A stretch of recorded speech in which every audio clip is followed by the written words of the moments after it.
രാവിലെ തന്നെ ഒന്ന് പറമ്പിലേക്ക് ഇറങ്ങി. അപ്പോൾ കുറച്ച് വഴുതന നട്ടിട്ടുണ്ട്. അപ്പോൾ അതുണ്ടായി. അപ്പോൾ പറിച്ചെടുക്കുമെന്ന് വിചാരിച്ചിട്ട് ഒന്ന് നോക്കട്ടെ ഇറങ്ങി.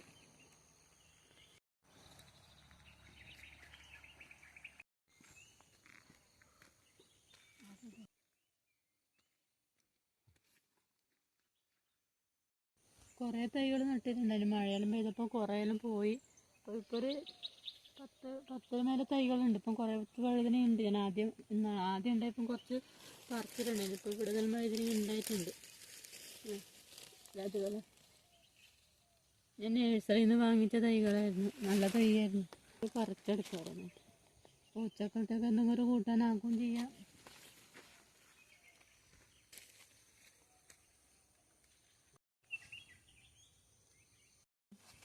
ഇവിടെ ഒന്ന് വിത്തിന് വെച്ചിട്ടുണ്ട്. അപ്പോൾ ഇത് നമുക്ക് വിത്താക്കി മൂത്ത് പഴുത്തതിന് ശേഷം പറിച്ചെടുക്കാം.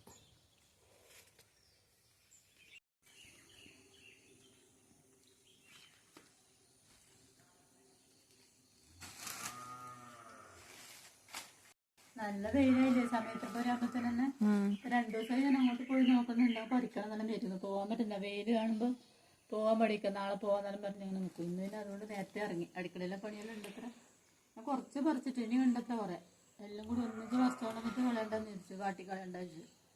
കുറച്ച് അമ്മ ഇന്നലെ പറഞ്ഞിട്ട് വഴുതനങ്ങ കുറേ ഉണ്ടെന്നാ പിന്നെ പറിച്ചോണ്ട് വന്നിട്ട് ഓലം വെച്ചുകൂടെയെന്ന്. അമ്മമ്മക്ക് ഓലം ഇഷ്ടം തോന്നുന്നു. പച്ചമുളകെല്ലാം കയറിയിട്ട് വെളിച്ചെണ്ണയെല്ലാം ഒഴിച്ചിട്ട്.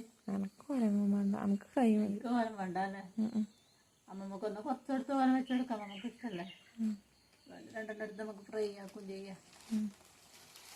ഒരു നമ്മളെ ബേസിനും കൊടുക്കും. ചെറിയ സ്റ്റീലിൻ്റെ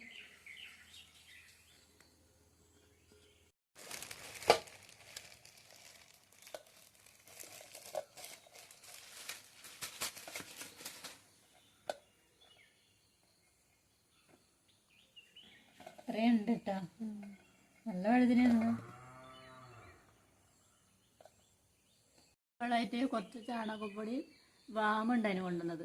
കവുങ്ങ് നടുമ്പോൾ കൊണ്ടുവന്നത്. അപ്പോൾ അതും ലേശം ഇട്ട് കൊടുത്തത്. പിന്നെ വളം ഇട്ട് കൊടുത്താൽ പിന്നെ കുറേ കായ് പിടിക്കാൻ തുടങ്ങിയതിന് ശേഷം ചാണകവും കടലപ്പിണ്ണാക്കും കൂടി കുളിപ്പിച്ചിട്ട് കവുങ്ങിന് വീകുമ്പോൾ അതിനും കുറച്ച് ഒഴിച്ചു കൊടുത്തു. ഓരോ കപ്പ് നേർപ്പിച്ചിട്ട് അതിൻ്റെ തെളി ഒഴിച്ചു കൊടുത്തു. വേറെ വളങ്ങളൊന്നും ഇട്ട് കൊടുത്തിട്ടില്ല. അപ്പോൾ എൻ്റെ കുഞ്ഞു വീഡിയോ ഇഷ്ടപ്പെട്ടെങ്കിൽ എല്ലാവരും ലൈക്ക് ചെയ്യാനും സബ്സ്ക്രൈബ് ചെയ്യാനും മറക്കരുത്. എല്ലാവരും സപ്പോർട്ടും വേണം. Tata bye bye.